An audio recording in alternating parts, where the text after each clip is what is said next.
Bismillahirrahmanirrahim.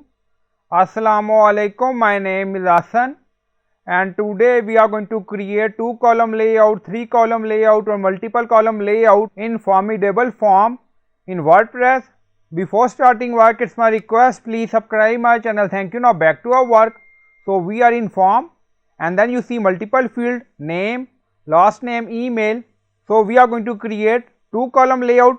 Now you see subject and then you see move field. Now select, so you can drag and drop like this. Now you see position. Now drop. Now you see 2-column layout. So when we hover on subject, then you see row layout. So click on it. So you can set row layout according to requirement. So this is layout. If you want, you can set custom layout. Now you see. Now cancel. So we are going to create 3-column layout. Now you see last, move field like this. So this is a 3-column layout. Now we are going to make 4-column layout.